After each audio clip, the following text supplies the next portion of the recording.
Ya. Entonces, en cuanto a laringe, bueno, ya, la laringe, ¿vamos de frente o quieren salir?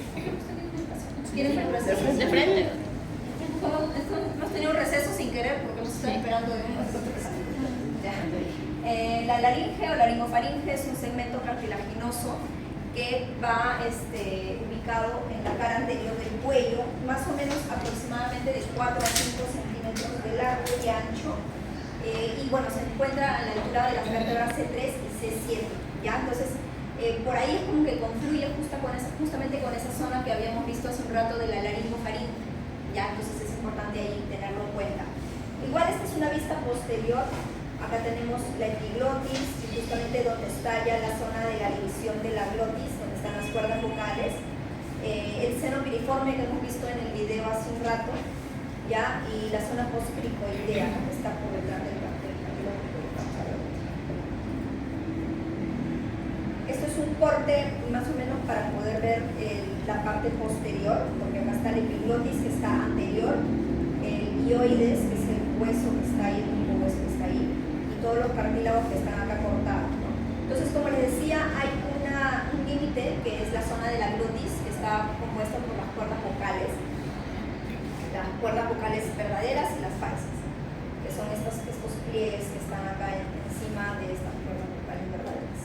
Ya están las cuerdas vocales verdaderas y encima hay unos pliegues que, no sé si tengo un dibujo de eso, voy a ver si te lo puedo enseñar, ¿ya? Por encima de este nivel está lo que se llama la supraglotis y por debajo la subglotis, hasta llegar al límite con la tráquea, ¿ya? Que ya sería C7 en adelante, ¿no?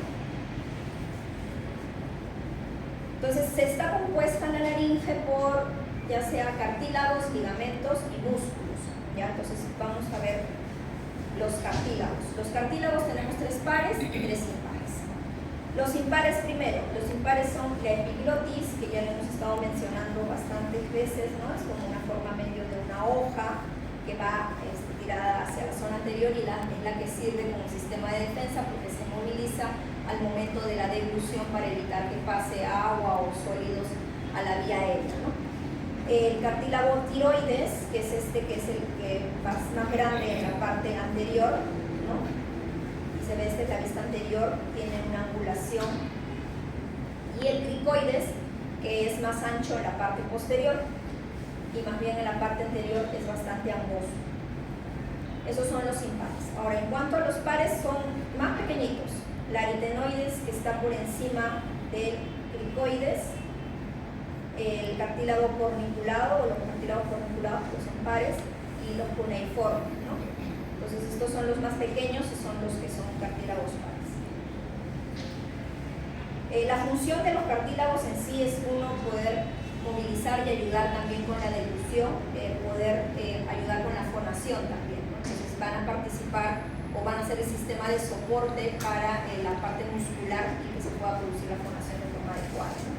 De forma que, por ejemplo, a veces hay pacientes que tienen una luxación o subluxación de los cartílagos aritenoides en los pacientes, por ejemplo, que han sufrido cogoteo, ¿no? Entonces los han agarrado del cuello, como que casi queriendo ahorcarlos, entonces eso puede llegar a producir una luxación de los cartílagos y el paciente no puede llegar a la consulta con una disfonía, y es porque ha alterado, ¿no? la forma o la consistencia, el soporte que debe dar.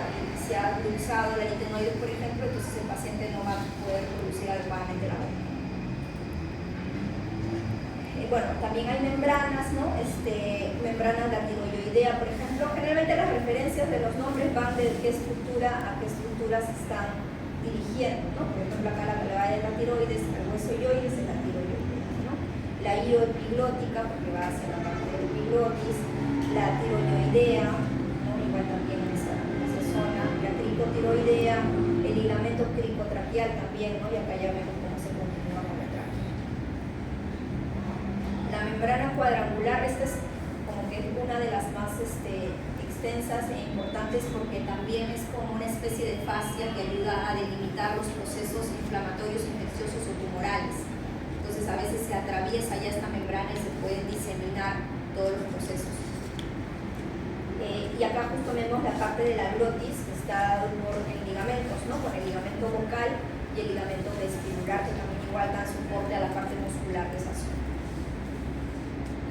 En cuanto a la musculatura, tenemos músculos laringeos extrínsecos e intrínsecos, ¿no? Dentro de los extrínsecos se van a dividir si es que están por encima del hueso ioides o si están por debajo de este. En el grupo suprayoideo, de igual forma también los nombrecitos van en relación a donde están dirigidos, ¿no? Por ejemplo, el estiloideo, que va hacia la apófisis estiloides, el digástrico, que tiene dos vientres, por eso también el nombre, ¿no? Hacia la mandíbula y hacia la zona de la mastoides temporal.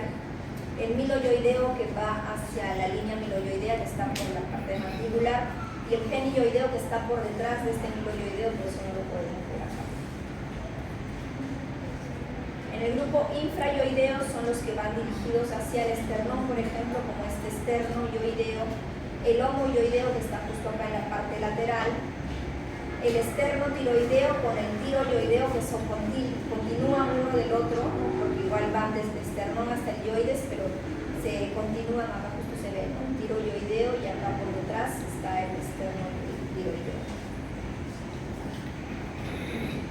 Y la musculatura laringea intrínseca, que son 7 músculos, que los vamos a ver ahorita en este dibujo, para que nos ayude un poco a ver la función, que es, digamos, lo más importante, ¿no? Los tensores de la glotis, el tiro aritenoideo lateral, que es el que está acá, y el cricotiroideo anterior, ¿no? Que es el que está acá en la parte de acá, o sea, va anterior a él, ¿no? Acá está como cortado. En cuanto a los que cierran la glotis, el cricoaritenoideo lateral, que es el que está acá en este nivel, y el tiro aritenoideo lateral, ¿no? Que también está a este nivel.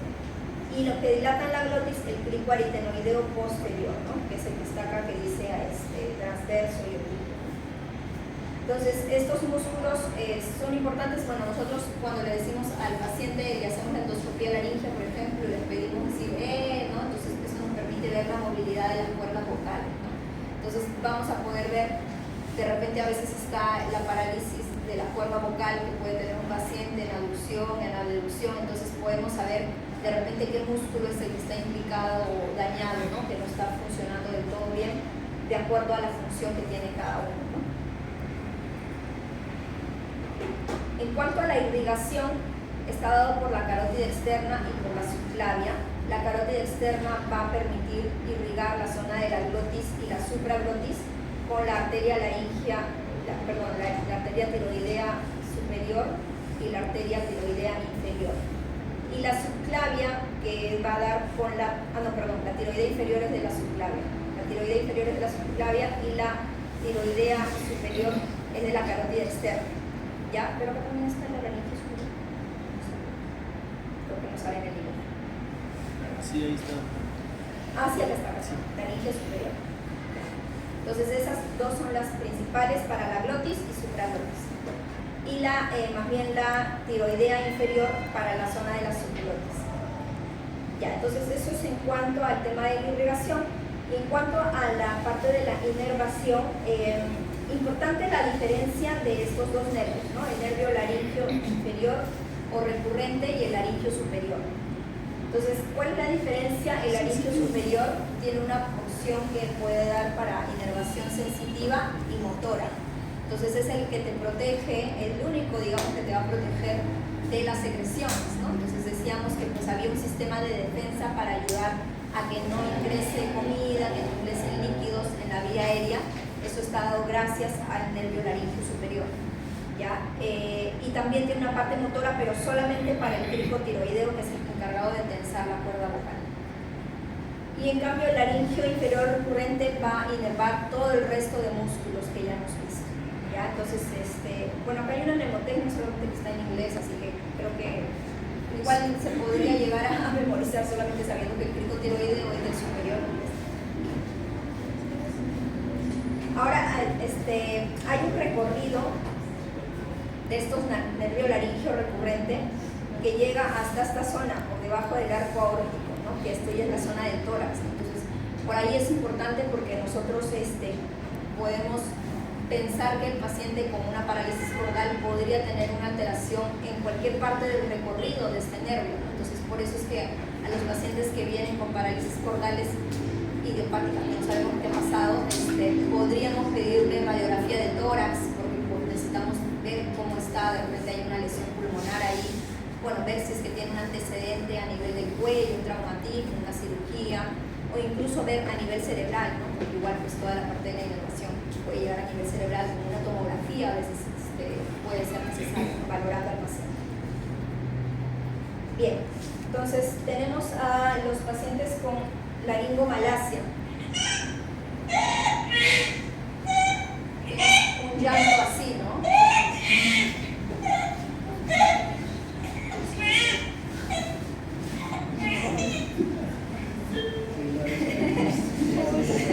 Ya se despertaron por ahí. Entonces, estos pacientes con laringomalacia, que es justamente la falta de repente de rigidez adecuada que deben tener estos cartílagos y esta parte muscular, un bajo tono muscular de esa zona de la laringe, hace que las estructuras se puedan un poco sobreponer o superponer, ¿no? Como en este caso de la epiglotis, que la vemos que está totalmente pues adherida hacia la parte anterior, ¿no? Igual acá, o sea, tenemos, digamos, varios tipos, pero característicamente, ¿por qué sospechamos de eso? Por el estridor, ¿no? El niño pues tiene una tonalidad aguda, un medio musical, ¿no? Que se puede exacerbar con el llanto y es un sonido tipo vibrante, ¿no? Entonces estos pacientes que tienen este problema, podemos ver de repente cómo está la parte de la laringe con una endoscopía laringea, que bueno, obviamente en este caso tiene que realizarse en sala de operaciones porque son niños pequeños, a veces desde los 2 meses de edad, ¿no? Entonces, si es que de repente es un tema de que no hay una obstrucción, pero sí necesitamos hacer una observación de este paciente, ¿no? ¿Y qué pasa con la mayoría de ellos? Es que este tipo de maduración de esa zona se llega a cumplir más o menos alrededor del año de edad. Entonces, es a veces cuestión de observar al paciente y de informar también ello a los papás, ¿no? Para que no se asusten, ¿no? Y obviamente también asegurarnos nosotros, viendo en una endoscopía laringea, cómo está la vía respiratoria de este paciente. Okay. Otro que es muy común, la laringitis, así como la amigdalitis. La laringitis es una infección, inflamación que se puede dar por viral, por virus, que es lo más frecuente, un virus. El paciente va a estar con espondifonía, puede tener síntomas respiratorios como tos, rinorrea, un leve dolor, ardor o de garganta o odinofagia también. Entonces, en este caso, hablando de laringitis aguda, es muy frecuente la causa viral, que es lo más frecuente, ¿no? Ahora, en laringitis crónica, pacientes pues, que tienen este problema de 3 meses a más, definitivamente hay causas o factores que por ahí están haciendo que se perpetúe este tema de inflamación de las cuerdas vocales, ¿ya? Muy frecuentemente el reflujo, puede haber también alguna alergia de fondo, puede haber exposición laboral, ocupacional a algún tipo de inhalados, ¿no? Polvos inhalados, etcétera, o agentes químicos, o pacientes que de repente pues, están en contacto con este tipo de olores que son muy irritantes, ¿no? Entonces, en estos pacientes con unos antecedentes, ¿no? Que ya me hacen pensar que tienen factores de riesgo, ¿no? Como infecciones respiratorias a repetición, ¿no? Que tienen abuso vocal por ser docentes, por ser cantantes, etcétera, o que tienen esta exposición ocupacional a alergenos o toxinas, entonces ya yo tengo que ir pensando en ello, ¿no? Tabaquismo, consumo de alcohol, medicamentos nuevos también, cirugías que hayan sido de repente recientes o pasadas de cuello o de cabeza, traumatismos también es otro, ¿no? Entonces, ¿qué puede tener el paciente o qué puede expresar en el momento de la consulta? Que tiene disfonía, fatiga vocal, va hablando y se va cansando, o ya va hablando y la voz se le hace cada vez más disfónica, la garganta seca o con dolor, puede tener tos generalmente seca o a veces con movilización de secreciones pero que son difíciles de expulsar, carraspeo frecuente, hay un aumento de la producción salival y la saliva generalmente es mucho más espesa, más ligosa, más difícil de expulsar, hay disfagia, globus tonus faríngeo también es algo muy frecuente, sensación de que tiene un cuerpo extraño en la garganta. Hay síntomas también a veces de resfríos. Y puede haber también adenopatías en esa zona del cuello. No es tan frecuente, pero a veces se podría ver por este tema de inflamación crónica, ¿no? O a repetición. Fiebres, mialgias, dificultad para respirar, ¿no? Bueno, entonces, ¿cómo hacemos el diagnóstico? Pues de acuerdo a lo que vamos viendo en cada paciente, ¿no? Si es que hay un antecedente de traumatismo, de repente la viral aguda, que es la más frecuente en el contexto de un proceso respiratorio, fúngica, que no es tan frecuente, que se puede sospechar al momento de hacer una endoscopía laringea por ahí, se ven algunas lesiones las cuales definitivamente se tienen que cultivar, ¿no? Por la sospecha. Puede haber, por ejemplo, candidiasis en esa zona, ¿no? Entonces se va a ver pues el muguet que también se aloja en esa zona. Pacientes vienen con dolor intenso y dificultad para deglutir. Un video de eso. Tuve un paciente no hace mucho que tenía bastante dificultad para deglutir y hasta lo había dejado pasar porque tenía varios meses con ello. Entonces se le hace la endoscopía laringea y tenía pues lesiones características de mugue de toda la zona de la laringe y en la zona incluso de la entrada del esófago, o sea, ya tendría también en esa zona del esófago también lesiones, ¿no? Dificultad para poder pasar los alimentos, pues que ya solamente tomaba agua, ¿no? Entonces estos pacientes pueden tener meses así y lo dejan pasar porque de repente van a uno u otro lado y solamente pues reciben tratamiento antiinflamatorio, antibiótico, ¿no? Pero hay que sospechar en esos pacientes que no mejoran y que más bien tienen marcada dificultad para la deglución, que pudieran tener algo más. Entonces hay que verlo. Bueno, obviamente si es que tenemos antecedentes de inmunosupresión con mayor razón, ¿no? Pero este paciente, por ejemplo, venía sin ningún antecedente, ¿no? Obviamente después de verlo lo tuve que mandar a infectología, ¿no? Para descartar algo, ¿no? Pero o sea, a veces no saben muy bien. Y bueno, en estos pacientes para hacer el diagnóstico, toda disfonía que tiene de 2 semanas o más, sí o sí hay que hacer una endoscopía laringea. Ya hay que ver cómo está la laringe, ver si es que hubiera alguna lesión en las cuerdas vocales o si es que hubiera signos de inflamación, signos de reflujo, ya como los que se mencionan aquí. ¿Cuál es el tratamiento? Pues en la laringitis aguda, como generalmente puede ser viral, es lo que generalmente dejamos sintomático, bastante hidratación, que haga reposo.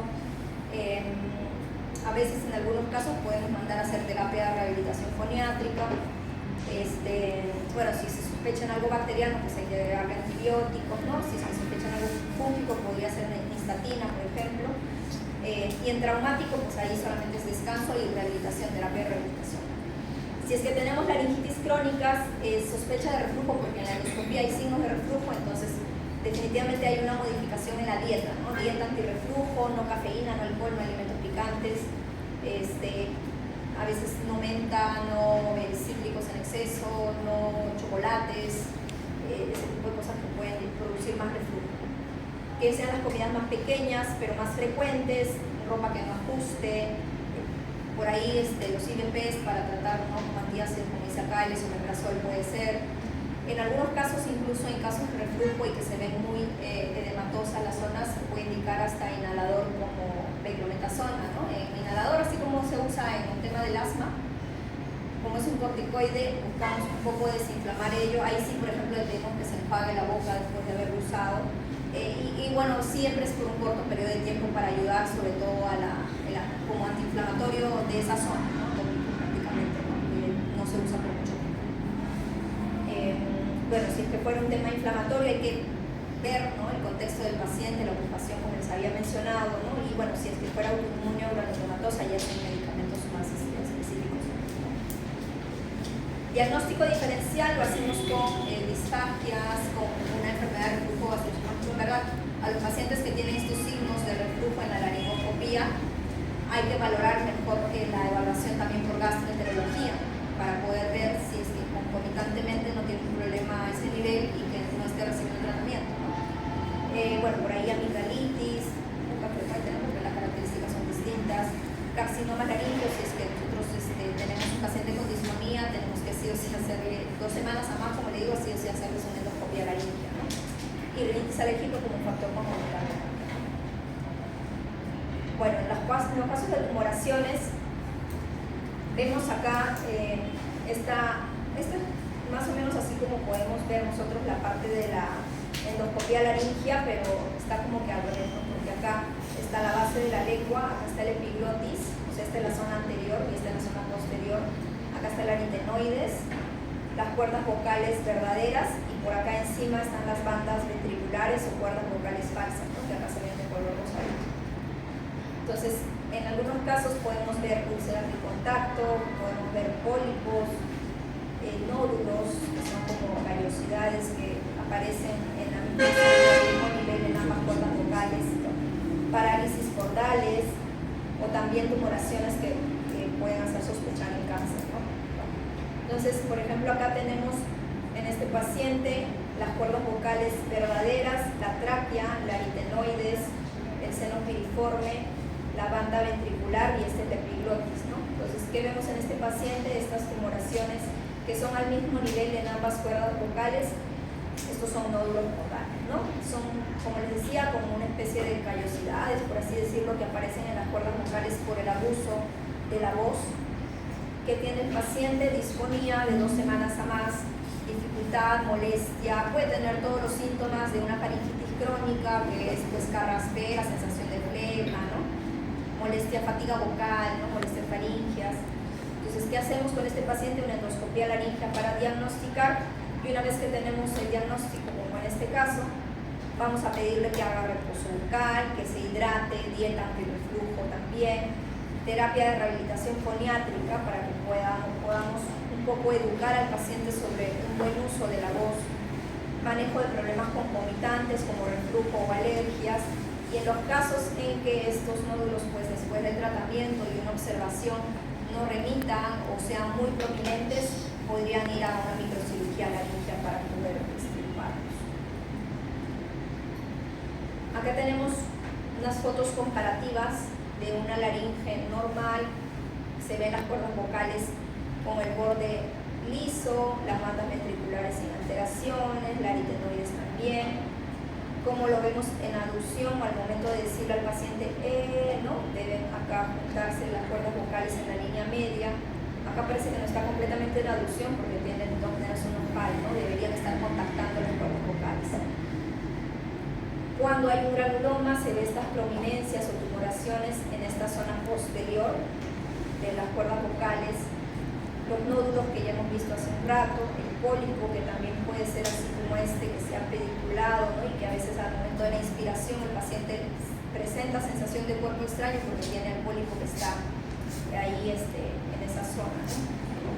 Y la papilomatosis, que es una tumoración benigna por el virus del papiloma, que se ve con una lesión de estas características medio fresada, ¿no? Y por último, a veces podemos tener pacientes que tengan ya lesiones de aspecto canceroso, ¿no? Que hay que de todas maneras biopsiar. En la parálisis cordal podría ser, habíamos mencionado, pues, ¿no? Como una lesión del nervio laringio superior, donde además de la disfonía, porque no está funcionando bien el cricotiroideo, podría tener aspiraciones por esta disminución en la sensibilidad. Y en el laringio inferior podría estar la cuerda vocal en posición variable, ¿no? Porque son varios músculos los que están afectados acá. El 90% de las causas son periféricas, a veces virales, a veces antecedentes quirúrgicos.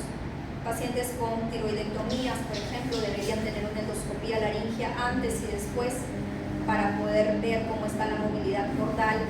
O podría ser una causa central también, ¿no? Por eso es que les decía que a veces hay que hacer hasta tomografía cerebral, ¿no? Viene el paciente con disfonía, como les decía, 2 semanas a más, voz bitonal puede tener, o puede tener disnea si es que la parálisis cordal está en abducción, ¿no? Entonces se va a reducir el diámetro de la vía respiratoria. Paciente que tiene que hacer, bueno, obviamente si es que es solamente algo viral, darle sintomáticos, hidratación, lo que habíamos mencionado, ¿no? Y terapia de rehabilitación. Idealmente el tratamiento de esto debe ser dentro de los 6 meses de ocurrido el proceso para poder tener éxito y que la cuerda vocal pueda movilizarse nuevamente, porque puede llegar a movilizarse nuevamente, ¿no? Con la terapia, en el caso de que fuera viral, ¿no? Bien, entonces hasta ahí terminamos con laringe. El documento te lo voy a enviar de de la axila.